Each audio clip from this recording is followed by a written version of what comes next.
Devant toute la famille, le soir de Noël, ma sœur a hurlé, « C'est elle ou moi. Tu as toujours préféré cette parfaite petite sainte. » Maman a bégayé, « Au moins, elle ne nous coûte rien. » Alors, mon père s'est tourné vers moi et a dit, « Je m'appelle Chloé. J'ai 32 ans, et je suis la mère célibataire d'un merveilleux petit garçon de 6 ans, Léo. En ce moment précis, je conduis, m'éloignant de la maison de mes parents. Les lumières de Noël des voisins se floutent à travers mes larmes, créant des halos colorés et moqueurs dans la nuit glaciale. Sur la banquette arrière, Léo est silencieux, recroquevillé dans son siège auto, mais je l'entends renifler, un petit son qui me déchire le cœur à chaque fois. Ce soir, c'était le réveillon de Noël. Ça aurait dû être une soirée de joie, de rire, de chaleur familiale autour du sapin. Au lieu de ça, ma propre sœur, Manon, a hurlé devant tout le monde, « C'est elle ou moi. » Ma mère a bégayé quelque chose d'insultant, une phrase qui tourne en boucle dans ma tête, et mon père m'a demandé de partir. Le pire dans tout ça, la cruelle ironie, c'est moi qui paie leurs factures depuis 5 ans.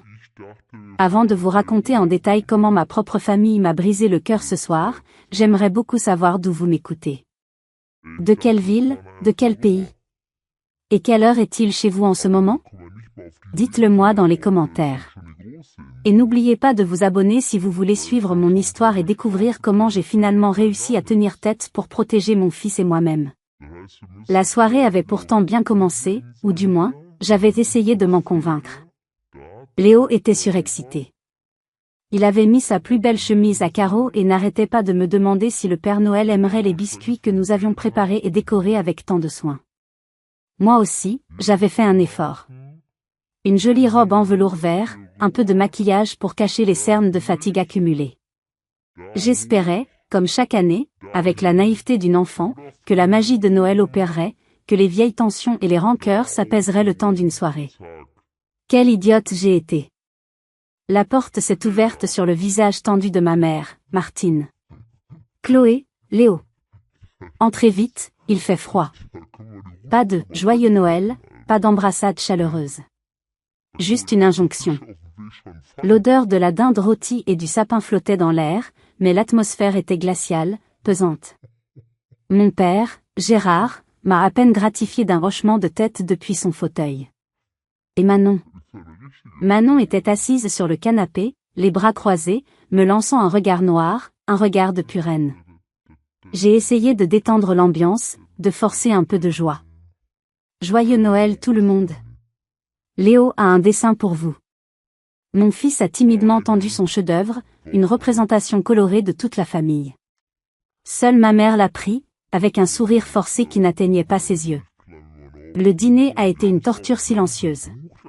Chaque fois que je prenais la parole, pour poser une question ou complimenter le repas, Manon soupirait bruyamment ou levait les yeux au ciel. Mes parents faisaient semblant de ne rien voir, absorbés par leur mission. Couvez Manon. Tu veux encore des pommes de terre, ma chérie, tu n'as pas froid, mon trésor? Il la traitait comme une enfant fragile de 28 ans. Le point de rupture est arrivé au moment du dessert. Pour combler un silence gênant, j'ai mentionné que j'avais eu une promotion au travail. Une bonne nouvelle, n'est-ce pas? Pas pour Manon. Elle a jeté sa serviette sur la table avec une violence qui nous a tous fait sursauter. Bien sûr. Madame Parfaite réussit tout ce qu'elle entreprend. Elle a une carrière, un fils parfait, une vie parfaite. Ça doit être facile de juger les autres quand on a tout. J'étais abasourdie. Manon, je ne te juge pas. Je partageais juste une nouvelle. Arrête de mentir, a-t-elle crié, se levant d'un bond, le visage déformé par la rage. Tu as toujours été comme ça. La petite sainte que tout le monde admire. J'en ai marre. Ce soir, c'est elle ou moi. Un silence de mort est tombé sur la table. Léo s'est mis à pleurer, effrayé par les cris. J'ai regardé mes parents, les suppliant du regard d'intervenir, de la raisonner. Ma mère a bégayé, « Manon, calme-toi. Tu sais bien que Chloé. Au moins, elle ne nous coûte rien. » Cette phrase, lancée comme une excuse, a été comme un coup de poignard en plein cœur. Alors, mon père s'est tourné vers moi, le visage dur, sans émotion.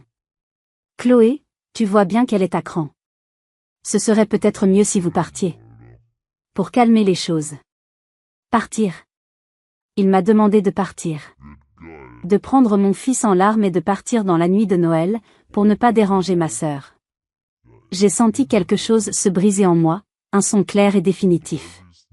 Sans un mot, j'ai pris Léo dans mes bras, j'ai attrapé nos manteaux et je suis sortie. Ils m'ont chassé. Mes propres parents m'ont chassé de chez eux le soir de Noël pour faire plaisir à ma sœur. Mais ce n'était pas le pire. Ce que j'allais découvrir quelques minutes plus tard, dans la solitude glaciale de ma voiture, allait transformer ma peine en une rage froide et pure. Qu'est-ce qui pouvait être pire que cette humiliation? Dans la voiture, le silence n'était brisé que par les sanglots étouffés de Léo. Je caressais ses cheveux, cherchant désespérément des mots qui n'existaient pas pour expliquer l'inexplicable. Comment dire à un enfant de 6 ans que ses grands-parents viennent de le rejeter? Mon esprit, pour échapper à la douleur présente, a fait un bond en arrière, de presque 30 ans. J'ai revu notre petite maison de banlieue, près de Lyon, avec son jardin bien entretenu. De l'extérieur, nous étions la famille parfaite. Un père travailleur, une mère au foyer, et 2 petites filles. Mais à l'intérieur, la dynamique était un poison lent. Manon est née quand j'avais 4 ans. Je me souviens de l'excitation d'avoir une petite sœur. Mais dès son arrivée, les règles du jeu ont changé. Manon était fragile, Manon était sensible. Quand elle pleurait, toute la maison s'arrêtait pour la consoler. Quand je pleurais, on me disait, sois une grande fille, Chloé. Donne l'exemple. À l'école, c'était la même chose. J'avais des notes excellentes. C'était normal, attendu. C'est Chloé, elle est sérieuse, disait ma mère à ses amis avec une sorte de fierté résignée. Manon, elle, avait des difficultés. Mes parents passaient des heures à faire ses devoirs avec elle, rencontraient ses professeurs, lui trouvaient des tuteurs. Ses efforts, même minimes, étaient célébrés comme des victoires nationales. Mes 18/20 étaient accueillis par un simple hochement de tête. Je me souviens d'un anniversaire, mes 8 ans. J'avais demandé un vélo. J'en rêvais. Le jour J, il y avait bien un vélo, mais il était rose, la couleur préférée de Manon. Vous pourrez le partager, avait dit mon père. Mais Manon pleurait si fort à l'idée que je le touche que le vélo est devenu le sien. Pour me consoler, on m'a offert un livre. J'ai donc endossé le rôle qu'on m'avait assigné. J'étais la responsable. La raisonnable. Celle sur qui on pouvait compter. Pendant que je passais mes mercredis à la bibliothèque, Manon apprenait à manipuler son monde. Un vase cassé? C'est Chloé qui courait. Une mauvaise note? La prof ne m'aime pas. Des larmes de crocodile pour obtenir le dernier jouet à la mode. Et ça marchait. À chaque fois. Mes parents cédaient, expliquant, tu comprends, ta sœur est plus émotive. Il faut la protéger. Me protéger, moi? Personne ne s'en souciait. J'ai appris à ne jamais me plaindre, à cacher mes peines, à régler mes problèmes toute seule. L'adolescence a creusé encore plus le fossé. J'étais déléguée de classe, je travaillais au supermarché le week-end pour avoir de l'argent de poche. Manon, elle, était la reine des soirées, séchant les cours, rentrant à des heures impossibles. Chaque fois qu'elle se faisait prendre, mes parents trouvaient des excuses. Elle a besoin de vivre sa jeunesse. Ses amis ont une mauvaise influence. Jamais, au grand jamais, ce n'était de sa faute. Le jour où j'ai obtenu mon bac avec mention très bien, j'ai eu droit à un « c'est bien », ma fille, et un chèque de 50 €. 2 ans plus tard, quand Manon l'a eu au rattrapage, ils ont organisé une grande fête surprise et lui ont offert un scooter. J'ai souri, j'ai applaudi, mais à l'intérieur, la petite fissure dans mon cœur est devenue une crevasse. Je suis partie faire mes études, j'ai travaillé dur pour payer mon loyer. Ils ont payé l'intégralité de l'école de commerce de Manon, qu'elle a abandonnée au bout de 6 mois. J'ai rencontré un homme, je me suis mariée, j'ai eu Léo. Mon mariage a échoué. J'ai dû me battre, seule, pour reconstruire ma vie, pour offrir un foyer stable à mon fils. Pendant ce temps, Manon enchaînait les petits boulots et les petits amis, retournant vivre chez mes parents entre chaque échec. Je me suis toujours dit que c'était leur façon d'aimer, qu'il s'inquiétait plus pour elle parce qu'elle semblait plus perdue. J'ai accepté cette injustice au nom de la sacro-sainte famille. Mais ce soir, en regardant le visage de mon fils taché de larmes, je me suis rendu compte de mon erreur monumentale. Ce n'était pas de l'amour protecteur. C'était une préférence. Une injustice flagrante qui durait depuis 30 ans. Et ce soir, il m'avait clairement fait comprendre ma place. J'étais la seconde. L'option. Celle qu'on pouvait sacrifier. Comment avais-je pu être si aveugle pendant toutes ces années? La vie après mon divorce a été un véritable parcours du combattant. J'étais seule avec Léo, qui n'avait que quelques mois, un prêt immobilier sur le dos et une carrière à construire. Les journées étaient un marathon sans fin, le réveil à 5h30 pour travailler avant que Léo ne se lève, la course pour le déposer à la crèche, 8 heures de travail intense où je devais être 2 fois plus performante que les autres, la course pour le récupérer, les courses, le bain, le dîner, l'histoire du soir, puis de nouveau le travail sur mon ordinateur jusqu'à minuit, les yeux piquants de fatigue. L'épuisement était mon compagnon constant. Mes parents aidaient de temps en temps, un peu de babysitting par-ci par-là, mais ils étaient souvent trop occupés. Occupés avec les derniers drames de Manon, bien sûr. Malgré tout, j'ai tenu bon. La rage de réussir pour mon fils était mon moteur. J'ai gravi les échelons dans mon entreprise de conseil financier. J'ai été promue, puis une deuxième fois. J'ai commencé à gagner un salaire confortable, assez pour nous offrir une vie décente, à Léo et à moi. J'ai acheté une petite maison dans un quartier avec de bonnes écoles. Pour la première fois de ma vie, je respirais. Je construisais un avenir solide pour mon fils, par mes propres moyens. Je me privais de beaucoup de choses, pas de vacances, pas de nouveaux vêtements, pas de sorties, mais voir Léo heureux était ma seule récompense. Et puis, il y a 5 ans, tout a basculé. Mon père, Gérard, a eu une crise cardiaque. Heureusement, ce n'était pas trop grave, mais ce fut un électrochoc pour toute la famille. Pendant sa convalescence, la vérité sur leurs finances a éclaté.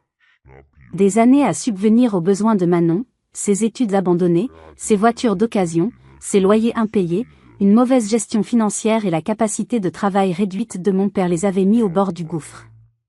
Il risquait de perdre la maison de mon enfance. Sans hésiter une seconde, je suis intervenue. C'était mon devoir, pensais-je. J'ai remboursé leurs dettes les plus urgentes. J'ai commencé à payer leurs crédits immobiliers et leurs factures d'électricité et de gaz. J'ai mis en place des virements automatiques chaque mois. Je les ai ajoutés comme ayant droit sur ma mutuelle. Quand leur vieille voiture a rendu l'âme, je les ai aidés à en financer une nouvelle. Quand le toit a eu besoin d'être refait, j'ai payé l'artisan. Au total, en 5 ans, j'ai dépensé plus de 150 000 € pour eux. Une somme colossale, l'équivalent de mes économies de toute une vie. Pendant ce temps, la vie de Manon continuait sa trajectoire chaotique. Elle enchaînait les relations toxiques, les emplois précaires, et les allers-retours en cure de désintoxication. Des cures que mes parents payaient, avec mon argent. Ils ne me l'ont jamais dit directement, mais je n'étais pas dupe. Je continuais à leur rendre visite, principalement pour Léo. Je voulais qu'il ait des grands-parents. Alors je supportais les critiques subtiles de ma mère sur mon éducation, tu ne devrais pas le laisser manger ça, les discours politiques de mon père, et les plaintes interminables de Manon quand elle daignait être présente. Tu as tellement de chance, Chloé, me disait souvent ma mère. Tout te semble si facile. Je serrais les dents, pensant à mes semaines de 60 heures, aux nuits blanches passées à pleurer d'épuisement. Rien n'avait été facile. J'avais gagné chaque centime, chaque parcelle de stabilité à la sueur de mon front. Mais c'est la famille, me disais-je. Alors je continuais. Je continuais à payer. Je continuais à espérer qu'un jour, il reconnaîtrait mes sacrifices. Qu'un jour, il me verrait vraiment. Cet espoir a volé en éclats ce soir. Je pensais que je faisais ce qu'une bonne fille devait faire. Mais en réalité, je n'étais pas leur fille. J'étais devenue leur plan de sauvetage, leur police d'assurance, leur banque. Et une banque, on ne l'invite pas par amour. On l'utilise par besoin. Comment n'ai-je pas vu que chaque virement que je faisais ne faisait que financer ma propre mise à l'écart? Cette année, j'étais vraiment décidée à ce que Noël soit différent. Léo était assez grand pour vraiment en profiter. J'avais proposé d'organiser le réveillon chez moi, pour la première fois. Je voulais créer nos propres traditions, faire de ma maison le cœur de nos réunions de famille. 3 semaines avant Noël, j'ai appelé ma mère, pleine d'enthousiasme. Maman, je pensais que pour changer, on pourrait faire le réveillon chez moi cette année? Je me ferais un plaisir de tout préparer. Un silence a suivi. Puis, elle m'a coupé net. Oh, Chloé, c'est gentil, mais nous pensions le faire ici cette année. Ton père se sent mieux, et on aimerait bien retrouver l'ambiance d'avant. J'ai été déçue, mais je n'ai pas insisté. D'accord, maman. Est-ce que j'apporte quelque chose? Juste toi et Léo, a-t-elle répondu joyeusement. Et peut-être ta bûche au chocolat. Tout le monde l'adore. La semaine précédant Noël, j'ai commencé à sentir que quelque chose n'allait pas. Un soir, ma mère m'a appelé. Sa voix était faussement désinvolte, ce qui était toujours un mauvais signe. Chloé, ma chérie. Je me demandais. Est-ce que c'est vraiment indispensable que tu viennes le 24? J'ai failli en laisser tomber mon téléphone. Le mot « indispensable » a résonné douloureusement. Pardon? Mais, c'est le réveillon de Noël. Oui, bien sûr, a-t-elle rétropédalé, sentant sa maladresse. C'est juste que, tu es si occupée avec ton travail, la route peut être fatigante. Maman, c'est à 40 minutes de route et j'ai déjà posé mes congés. Est-ce qu'il y a un problème? Non, non, tout va bien, a-t-elle insisté. Juste une pensée comme ça. On se voit jeudi alors. J'ai raccroché, un sentiment de malaise grandissant en moi. 2 jours plus tard, c'est mon père qui a appelé. Sa voix était grave. Chloé, il faut que tu saches, Manon traverse une période difficile.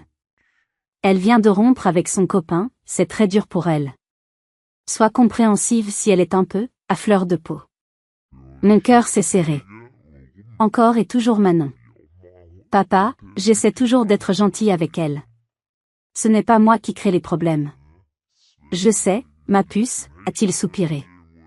C'est juste, une situation délicate. Ne mets pas d'huile sur le feu.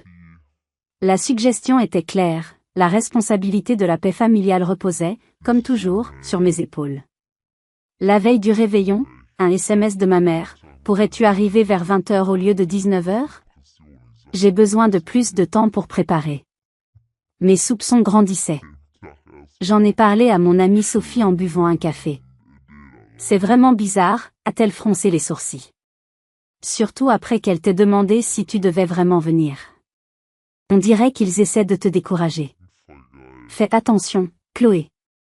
Peut-être qu'ils ont encore des problèmes d'argent et qu'ils ont honte, ai-je suggéré, cherchant toujours une excuse. Tu es trop bonne avec eux, a-t-elle répondu doucement. La famille, ça devrait aller dans les 2 sens. J'ai haussé les épaules, mal à l'aise. C'était ma réponse standard. C'est ma famille. Mais ces paroles ont résonné en moi. Le matin du 24, j'ai essayé de chasser ces mauvaises pensées. Léo était si heureux, sautant partout dans la maison. Nous avons regardé des dessins animés, préparé les cadeaux. En m'habillant, je me suis regardée dans le miroir. Ce n'est qu'un dîner de famille, me suis-je dit. Quoi qu'il se passe avec Manon, nous pouvons gérer ça pendant quelques heures. J'ai ignoré mon instinct qui me hurlait que quelque chose de terrible se préparait. J'ai choisi de croire en la magie de Noël, en l'amour familial. Je n'aurais jamais dû. J'ai mis ma déception et mes doutes dans une petite boîte au fond de mon esprit, et j'ai avancé vers le désastre. Pourquoi n'ai-je pas écouté cette petite voix qui me disait de rester chez moi? Nous sommes arrivés chez mes parents à 20h précises. Léo, tout fier, portait la bûche au chocolat que nous avions faite ensemble. En entrant, j'ai tout de suite senti la tension. Ma tante Isabelle et mon oncle Paul étaient là, mais personne ne semblait vraiment détendu. Les sourires étaient crispés, les conversations forcées. Ma mère m'a prise à part dans la cuisine. Écoute, Manon n'est vraiment pas bien. Elle a pleuré toute la journée. S'il te plaît, essaie de ne pas la contrarier. Encore une fois, la responsabilité m'incombait. J'ai posé la bûche sur le plan de travail, et c'est là que je les ai entendus. Ma mère et ma tante discutaient à voix basse dans le cellier, la porte entr'ouverte. Heureusement qu'on est là pour elle, disait ma mère avec un soupir dramatique. Elle avait cette énorme dette de loyer. Gérard et moi, on a dû puiser dans nos économies pour l'aider. C'est normal, c'est notre fille. Mon sang s'est glacé. Leurs économies? Quelles économies? C'était mon argent. L'argent que je leur versais tous les mois. Ils s'attribuaient le mérite de ma générosité, me faisant passer pour celle qui ne faisait rien, l'égoïste qui réussissait sa vie sans se soucier des autres. J'ai senti la nausée monter. J'ai fait demi-tour, le cœur battant à tout rompre, et je suis tombée nez à nez avec Manon. « Qu'est-ce que tu fais là à écouter aux portes ?» m'a-t-elle lancée, agressive. Je n'écoutais pas, Arrête. Tu es toujours en train de fouiner, de chercher un moyen de me faire passer pour une ratée. Le ton est monté en quelques secondes. Tout le monde est arrivé dans le couloir, attiré par le bruit. C'est là qu'elle a explosé, comme je vous l'ai raconté. C'est elle ou moi, a-t-elle hurlé, le doigt pointé sur moi. Tu as toujours préféré cette parfaite petite sainte. Léo, effrayé, s'est accroché à ma jambe en pleurant. J'ai cherché le soutien de mes parents. Mais ils ne regardaient que Manon, avec une inquiétude paniquée, comme si elle allait se briser. Mon oncle et ma tante, eux, regardaient leurs pieds, terriblement gênés. Puis ma mère a prononcé cette phrase terrible, au moins, elle ne nous coûte rien. Comme si ma seule valeur à leurs yeux était de ne pas être un fardeau financier. Comme si les milliers d'euros que je leur avais donnés ne comptaient pas, n'existaient pas. C'était une insulte si profonde, si cruelle, que j'en ai eu le souffle coupé. Et puis le coup de grâce. Mon père, Gérard, s'est avancé vers moi. Pas pour me défendre. Pas pour calmer Manon. Il m'a regardé, sans une once de chaleur dans les yeux, et a dit, « Chloé, tu vois bien qu'elle est au plus mal. La meilleure chose à faire, c'est que vous y alliez. On se rappellera demain. » Il ne m'a pas demandé. Il m'a ordonné. Dehors. Moi et mon fils de 6 ans. Dans le froid de la nuit de Noël. Pour ne pas perturber sa précieuse Manon. Ma tante et mon oncle se tenaient en retrait, l'air désolé, mais personne n'a dit un mot. Personne ne m'a défendu. J'étais seule. Complètement seule au milieu de ma propre famille. J'ai regardé Manon. Un sourire triomphant et méprisant flottait sur ses lèvres. Elle avait gagné. Elle avait toujours gagné. J'ai pris la main de Léo, qui tremblait de tous ses membres. « Viens, mon chéri. On rentre à la maison. » En passant la porte, j'ai entendu ma mère dire, « Attends, je vais vous préparer une barquette avec de la dinde. » L'humiliation finale. Non seulement il me chassait, mais il me proposait les restes, comme on le ferait avec un chien. J'ai fermé la porte derrière moi, laissant derrière moi ma famille, ma bûche au chocolat, et les dernières illusions que je pouvais encore avoir. Le son du rire de Manon résonnait encore dans mes oreilles. Mais même cette douleur n'était rien comparée à la trahison que j'étais sur le point de découvrir. Comment une soirée pouvait-elle encore empirer? Dans la voiture, j'ai mis le chauffage à fond, mais je tremblais de froid. Un froid qui venait de l'intérieur, qui me glaçait les os. Léo s'était enfin calmé et s'était endormi sur la banquette arrière, épuisé par les émotions et les larmes. Je roulais sans but, les rues désertes de la banlieue défilant comme un film sans intérêt. Les larmes brouillaient ma vue, se mêlant aux lumières de Noël. Comment avait-il pu? Comment avait-il pu me faire ça, et surtout, faire ça à Léo? Le voir pleurer, terrifié, s'accrocher à moi, cette image serait gravée en moi pour toujours. J'ai attrapé mon téléphone, voulant appeler mon amie Sophie, la seule personne à qui je pouvais tout dire, la seule qui comprendrait sans juger. C'est là que j'ai vu la notification. Une alerte de mon application bancaire. Virement de 5 000 € effectué depuis votre compte joint. Mon cœur a raté un battement. Le compte joint. Celui que j'avais ouvert avec mes parents il y a 5 ans, pour les urgences, pour qu'ils puissent payer une facture imprévue si je n'étais pas joignable. Je ne l'avais jamais vraiment surveillé. Je leur faisais confiance. Quelle idiote! Avec des doigts tremblants, j'ai ouvert l'application. Le virement avait été fait ce matin même, à 9h12. 5 000 €. Vers un compte dont le libellé était juste un nom que je ne connaissais pas. La dette de loyer de Manon. Les paroles de ma mère dans le cellier m'ont frappé comme une gifle. Ils avaient pris mon argent. Le jour même où ils allaient me chasser de chez eux. Ils avaient planifié leur coup. J'ai senti une vague de rage monter, si puissante qu'elle a balayé ma tristesse. J'ai garé la voiture sur le côté, dans une petite rue sombre. J'ai envoyé un SMS à mon père. Sec. Direct. Pourquoi avez-vous retiré 5000 € du compte joint aujourd'hui? La réponse a été quasi instantanée. Froide. Laconique. Urgence pour Manon. On en reparlera. On en reparlera. Ils avaient vidé le compte d'urgence, mon argent, pour renflouer leur fille préférée, et tout ce qu'ils trouvaient à dire, c'était « on en reparlera ». C'était plus qu'une trahison. C'était un vol. Un abus de confiance totale. Ils m'avaient utilisé, humilié, et volé. Le tout en moins de 24 heures. La pièce manquante du puzzle venait de se mettre en place avec une clarté effrayante. Leurs appels étranges, leur désir que je ne vienne pas, leur demande d'arriver plus tard. Ce n'était pas juste pour protéger Manon. Ils avaient peur que je découvre leur manigance. Ils voulaient prendre l'argent en douce, puis me tenir à l'écart pour éviter les questions. La crise de Manon n'était qu'un prétexte commode pour se débarrasser de moi. J'ai regardé mon fils endormi sur le siège arrière. Ce petit être innocent, qui avait été qualifié de « gamin capricieux » par sa tante et rejeté par ses grands-parents. Et pourquoi? Parce que sa mère était la vache à lait de la famille. Celle qui devait payer sans jamais rien demander en retour, pas même le respect. À ce moment-là, quelque chose a changé en moi. La Chloé gentille, conciliante, celle qui disait toujours « c'est la famille », est morte sur le bord de cette route déserte. Une nouvelle Chloé est née. Une Chloé en colère. Une Chloé qui ne se laisserait plus jamais faire. Ils avaient franchi une ligne. Pas seulement avec moi, mais avec mon fils. Et ça, je ne le pardonnerai jamais. Si vous aviez été à ma place, qu'auriez-vous fait? Auriez-vous appelé pour crier votre rage? Ou auriez-vous commencé à planifier votre vengeance en silence? Dites-moi dans les commentaires. Ils pensaient que j'allais pleurer dans mon coin et revenir en rampant, comme toujours, en acceptant leurs excuses bidons.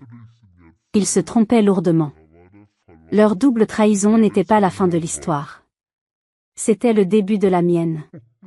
Que fallait-il faire maintenant? Je suis resté là, garé dans le noir, pendant ce qui m'a semblé une éternité. La rage bouillonnait en moi, une énergie sombre et puissante. Mais je devais penser à Léo. Je ne pouvais pas rentrer à la maison et m'effondrer. Ce petit garçon méritait un semblant de Noël, un souvenir autre que les cris et les larmes. J'ai redémarré la voiture, une idée en tête.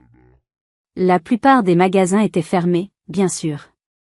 Mais je me suis souvenu d'une petite épicerie de nuit, tenue par un couple de personnes âgées, qui restait ouverte tard le 24 pour les oublis de dernière minute. Mon plan était simple, acheter un poulet rôti, des pommes de terre surgelées et une glace. N'importe quoi pour remplacer le festin dont nous avions été privés. La boutique était presque vide, baignée d'une lumière blafarde. En poussant la porte, la petite cloche a tinté. Derrière le comptoir, le propriétaire m'a souri tristement. Soirée compliquée, jeune dame? J'ai hoché la tête, n'ayant pas la force de parler. Alors que je me dirigeais vers le rayon frais, une femme s'est retournée. Je l'ai reconnue immédiatement. C'était Élodie, la mère d'un petit garçon de la classe de Léo. Nous ne nous étions parlé que quelques fois à la sortie de l'école, des banalités sur la météo ou les devoirs. Elle tenait un sachet de bûchettes de chèvre et avait l'air aussi perdue et déçue que moi. « Chloé, qu'est-ce que vous faites ici ?» m'a-t-elle demandé, surprise. Longue histoire, ai-je soupiré. J'essaie de sauver le réveillon. Elle a eu un petit rire sans joie. Je crois qu'on est deux. Mon ex-mari devait amener les enfants, mais il vient d'annuler. Gastro, soi-disant. Elle a levé les yeux au ciel. Je me retrouve seule avec un chapon pour 6. Nous sommes restés silencieux un instant, deux mères solitaires dans une épicerie déserte la nuit de Noël. Une solidarité tacite s'est installée entre nous. J'ai regardé le dernier poulet rôti qui tournait tristement dans sa rôtissoire. Puis, Élodie a fait quelque chose d'inattendu, de spontané. Écoutez, ça va paraître étrange, mais... Léo est avec vous? J'ai montré la voiture du Menton. Il dort dedans. Alors, pourquoi ne viendriez-vous pas chez moi? J'habite à 5 minutes. J'ai beaucoup trop de nourriture, et honnêtement, l'idée de manger ce chapon toute seule me déprime totalement. Ce ne sera pas le grand luxe, mais ce sera mieux que rien. J'ai hésité. M'imposer chez une quasi-inconnue? C'était impensable. Mais j'ai regardé par la fenêtre. J'ai vu la petite tête de Léo, endormie contre la vitre.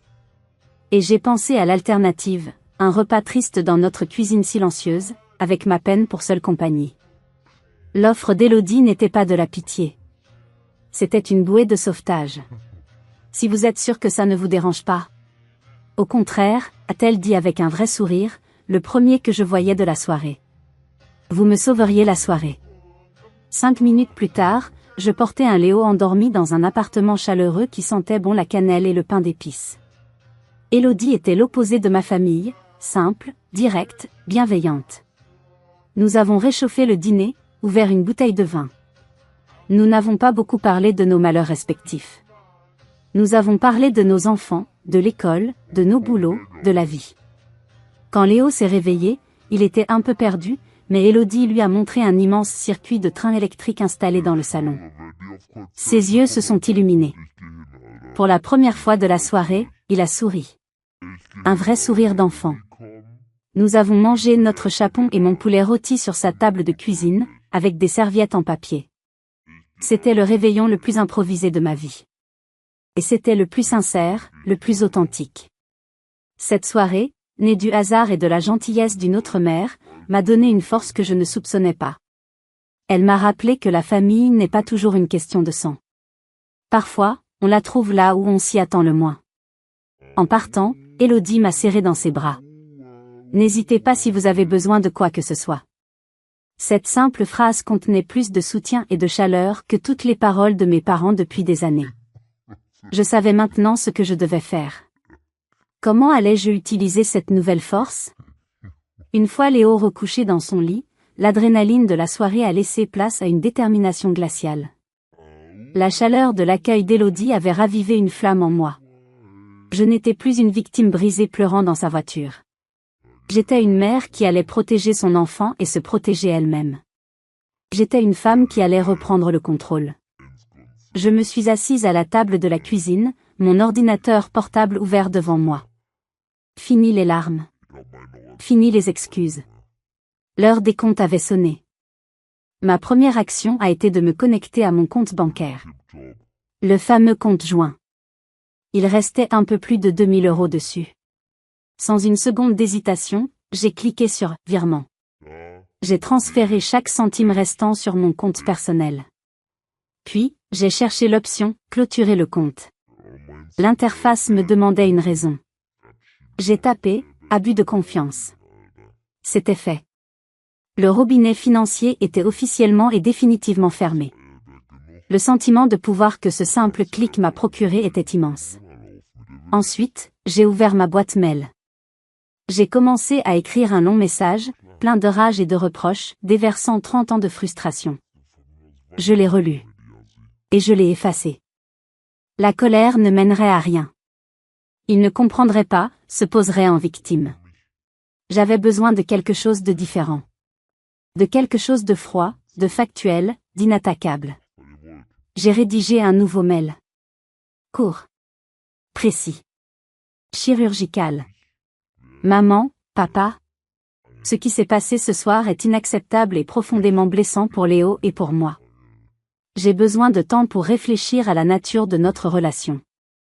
Merci de ne pas me contacter, ni par téléphone, ni par message, pendant quelques jours. Je vous appellerai quand je serai prête. Concernant le retrait de 5000 €, j'attends des explications complètes et détaillées. En attendant, j'ai clôturé le compte joint. Nous devrons discuter de nos arrangements financiers futurs, car ils ne pourront plus continuer sous leur forme actuelle. Chloé. J'ai lu et relu chaque mot. C'était parfait. Pas d'émotion excessive. Juste des faits et des conséquences. J'ai cliqué sur « Envoyer » avant de pouvoir changer d'avis. Un poids énorme s'est envolé de mes épaules. C'était la première fois de ma vie que je leur imposais une limite. Une vraie. Pas une supplication, mais une déclaration. Ma dernière action de la nuit a été d'envoyer un email à mon conseiller financier. L'objet était simple. Rendez-vous urge, réorganisation financière familiale. Dans le corps du message, j'ai brièvement expliqué la situation et demandé un rendez-vous dès que possible après Noël pour discuter de la mise en place d'une nouvelle stratégie. Une stratégie de désengagement total. J'ai éteint l'ordinateur. La maison était silencieuse. Dehors, la nuit de Noël touchait à sa fin. Mais pour moi, une nouvelle ère commençait. Une ère où je n'étais plus la solution facile, la ressource inépuisable. Une ère où mes besoins, et surtout ceux de mon fils, passaient en premier. Je savais que le chemin serait difficile. Les appels paniqués, les tentatives de culpabilisation, les chantages affectifs, tout cela allait arriver. J'étais prête. Pour la première fois, je me sentais prête à y faire face. Ils avaient déclenché une guerre, mais savaient-ils seulement à qui ils avaient affaire maintenant? 3 jours plus tard, j'ai déposé Léo chez Elodie pour un après-midi de jeu. J'avais un dossier sous le bras. Un dossier que j'avais passé les dernières 48 heures à compiler méticuleusement, relevé de comptes, factures, copies des virements. Des preuves. Des faits. Je me suis garée devant la maison de mes parents. Mon cœur battait fort, mais ce n'était pas de la peur. C'était de la détermination. J'ai sonné. C'est ma mère qui a ouvert, l'air hagard, les yeux rougis. Chloé. On était si inquiets. Tu ne répondais pas. Je t'avais demandé de ne pas m'appeler, ai-je dit froidement. Je ne suis pas là pour parler de ça. Je suis là pour affaires. Je suis entrée dans le salon. Mon père était assis dans son fauteuil, l'air bougon. J'ai posé le dossier sur la table basse. Ceci est le relevé de tout le soutien financier que je vous ai apporté ces 5 dernières années. Le total est de 158 240 €. Ils sont restés silencieux, stupéfaits. Le chiffre, écrit en gros, semblait les frapper physiquement. Ça ne peut pas être autant, a fini par dire mon père, d'une voix faible. Les chiffres sont là, ai-je rétorqué en sortant les documents un par un. Le crédit de la maison, l'électricité, les assurances, les réparations, les cures de Manon, tout y est. Noir sur blanc. Alors que je commençais à détailler, la sonnette a retenti. Ma mère est allée ouvrir. C'était Madame Dubois, la voisine la plus curieuse du quartier, venue apporter une part de galette. Un timing parfait. Ou désastreux. Mon père a vu là une opportunité. Il s'est levé, a pris un air de victime pathétique. Ah, Madame Dubois, entrez. Vous tombez en plein drame familial. Ma fille, Chloé, vient nous accuser d'être des voleurs. Elle nous jette à la figure l'argent qu'elle nous a donné. Après tout ce qu'on a fait pour elle. Il essayait de m'humilier publiquement, de me faire passer pour la fille ingrate et matérialiste. Mais je n'ai pas flanché. J'ai regardé Madame Dubois, puis mon père. Ce n'est pas une accusation, papa. C'est un fait. Et puisque Madame Dubois est là, elle sera témoin. Voici la preuve du virement de 5 000 € que vous avez fait dans mon dos, le matin même où vous m'avez chassé de chez vous. J'ai tendu le relevé bancaire. Le visage de mon père a viré au rouge. Madame Dubois, les yeux ronds comme des soucoupes, regardait le papier, savourant chaque détail.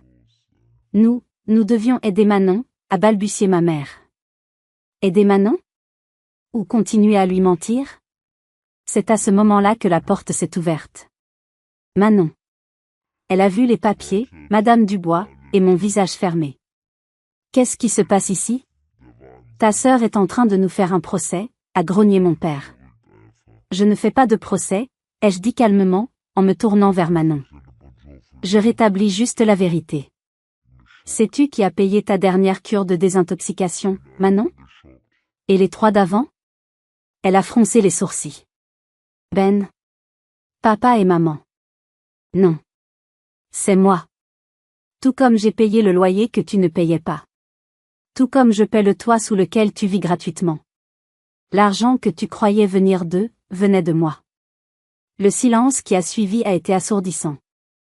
Manon m'a regardé, puis a regardé nos parents. Leur silence coupable était la seule confirmation dont elle avait besoin.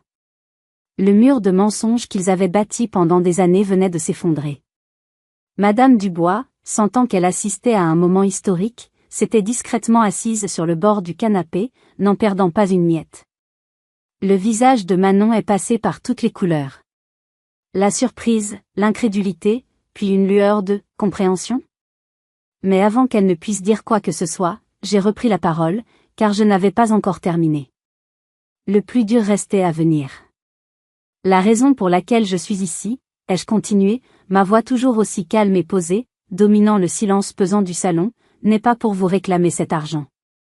Considérez-le comme le prix de ma liberté. Le prix que j'ai payé pour enfin comprendre. Mon père a ouvert la bouche pour protester, mais je l'ai arrêté d'un regard si froid qu'il s'est tu. Je suis ici pour vous informer que nos arrangements financiers changent. À partir de maintenant.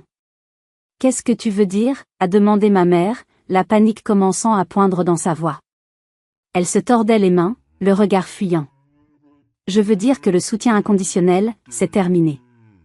J'ai parlé à mon conseiller. Nous avons mis en place un plan de transition sur 6 mois. Le mois prochain, mon aide diminuera de 25%. Le mois suivant, de 50%, et ainsi de suite, jusqu'à atteindre 0. Cela vous laisse 6 mois pour trouver des solutions. Tu ne peux pas faire ça, s'est écrié mon père, se levant de son fauteuil.